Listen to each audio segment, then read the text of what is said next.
दोस्तों, आज आप सभी के समक्ष मैं एक ऐसी औषधि के विषय में जानकारी लेकर आया हूँ, जिसको लेकर मेरे मन में काफ़ी दिनों से असमंजस की स्थिति थी कि आखिर इस औषधि के विषय में जानकारी मैं आप सभी को अपने इसी चैनल पर उपलब्ध करवाऊँ या फिर हमारे दूसरे चैनल अर्थात डॉक्टर रॉबिन शर्मा फिटनेस के ऊपर मुझे ये जानकारी आप सभी के लिए उपलब्ध करवानी चाहिए, क्योंकि यह औषधि न केवल मूत्र व संस्थान से संबंधित रोगों में विशेष लाभ प्रदान करती है, बल्कि इस औषधि के प्रयोग से आपके शरीर में टेस्टोस्टेरोन का स्तर भी बड़ी तेज़ी के साथ बढ़ने लग जाता है।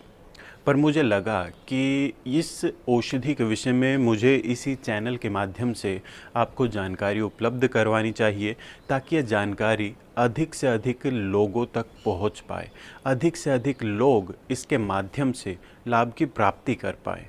तो चलिए बिना देर किए आपको बताते हैं इस औषधि का नाम क्या है, क्या कुछ इसके लाभ हैं, इसे बनाने के लिए किन किन घटकों का प्रयोग किया जाता है और इसे प्रयोग करने की सर्वश्रेष्ठ विधि क्या है, और भी बहुत कुछ आज के इस वीडियो में आप सभी के लिए रहने वाला है। तो वीडियो अंत तक अवश्य देखिएगा। नमस्कार मित्रों, मैं डॉक्टर रॉबिन शर्मा आप सभी का स्वागत करता हूँ। दोस्तों, औषधि का नाम है गोक्षुरादि गूगल। अनगिनत अत्यंत प्रभावशाली लाभों से भरी इस औषधि का एक विशेष साइड इफ़ेक्ट, विशेष तौर पर पुरुषों में सीरियस साइड इफ़ेक्ट होता है। चलिए मैं आपको इसके बारे में बाद में बताता हूँ, पहले अन्य विषयों पर बात कर लेते हैं। सबसे पहले इस औषधि के प्रमुख घटकों से आपको परिचित करवा देता हूँ। इस औषधि का सबसे प्रमुख घटक है गोखरू और शुद्ध गूगल।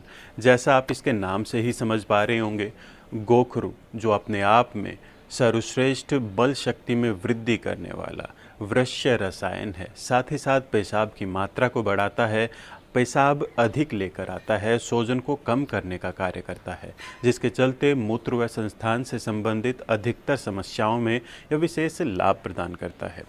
वहीं गूगल शारीरिक रूप से बल व शक्ति में वृद्धि करने वाला, पाचन तंत्र को सबल बनाने वाला, उचित पाचन को सुनिश्चित करने वाला, वृक्ष्य अर्थात बल वीर्य की वृद्धि करने वाला, आयु को बढ़ाने वाला रसायन है। वहीं इसके अलावा इस औषधि में त्रिकटु, त्रिफला, नागरमोथा का भी प्रयोग किया जाता है। त्रिफला, त्रिकटु और नागरमोथा, इन तीनों का मुख्य रूप से कार्य आपके पाचन तंत्र पर अत्यंत सकारात्मक रूप से दिखाई देता है। भूख को बढ़ाता है, खाया पिया अच्छी प्रकार से हजम होता है, पाचन तंत्र को बल प्रदान करने का कार्य करता है। इन सभी प्रभावशाली औषधियों का प्रयोग करने के चलते हर प्रकार के प्रमेह रोग, दरअसल धात की समस्या भी प्रमेह रोग के अंतर्गत ही आती है। पेशाब में रुकावट का होना, पेशाब रुक रुक कर आना या फिर पेशाब करते समय दर्द की अनुभूति होना, इन सब के अलावा पेशाब के ऊपर आपका नियंत्रण समाप्त हो जाना, अर्थात उसे रोकने की क्षमता आपके समाप्त हो जाना, इसी के साथ गुर्दे की पथरी, प्रोस्टेट का बढ़ना, मूत्रमार्ग का संक्रमण, महिलाओं में श्वेत प्रदर की समस्या, पुरुषों में उनके प्रजनन अंगों से संबंधित रोग, शुक्र दोष, वीर्य में शुक्राणुओं की गुणवत्ता को बढ़ाने व उनकी संख्या को बढ़ाने का यह कार्य करता है।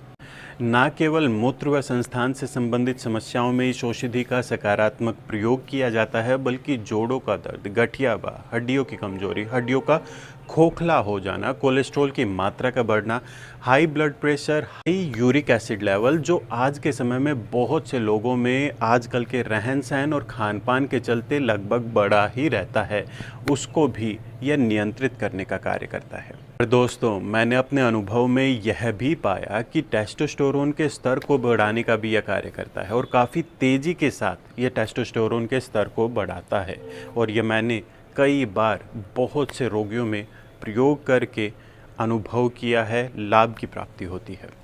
जहाँ तक बात है इस औषधि को प्रयोग करने की, तो 1 से 2 गोली दिन में 2 से 3 बार समस्या के अनुरूप आवश्यक अनुपान के साथ प्रयोग करवानी चाहिए। चलिए अब बात कर लेते हैं इस औषधि के साइड इफ़ेक्ट की। यहाँ मैं आपको एक विशेष सावधानी बरतने की सलाह दूंगा। देखिए, इस औषधि का सामान्य प्रयोग करने पर किसी भी प्रकार के साइड इफ़ेक्ट होने की संभावना लगभग ना के बराबर होती है। बहुत ही सौम्य औषधि है, परंतु लंबे समय तक इसका प्रयोग नहीं करना चाहिए। लंबा समय कितना? अर्थात 1 साल से अधिक समय तक लगातार इसे प्रयोग नहीं करना चाहिए, क्योंकि इस औषधि में गूगल का प्रयोग किया जाता है और गूगल का लगातार अधिक समय तक प्रयोग वीर्य में शुक्राणुओं की संख्या को कम करना प्रारंभ कर देता है। जी हाँ, है ना कमाल की बात। यह औषधि थोड़े समय प्रयोग करने पर, उचित अनुपान के साथ प्रयोग करने पर वीर्य की गुणवत्ता को बढ़ाने का कार्य करती है, वीर्य में शुक्राणुओं की संख्या को बढ़ाने का कार्य करती है, परंतु बहुत लंबे समय तक इसका प्रयोग करने पर शरीर में ठीक इसके विपरीत प्रभाव पड़ता है। तो दोस्तों, आशा करता हूँ आपको मेरे द्वारा दी गई जानकारी पसंद आई होगी। अगर आपको ये जानकारी पसंद आई है तो अधिक से अधिक लोगों के पास शेयर कीजिए, वीडियो को लाइक कीजिए, अपने सुझाव, अपने सवाल मुझे नीचे कमेंट के माध्यम से बताइए। और अगर आपने अभी तक हमारे चैनल को सब्सक्राइब नहीं किया है, इसे अभी सब्सक्राइब कर लीजिएगा। अभी आज्ञा चाहता हूँ, मिलते हैं अगली वीडियो में।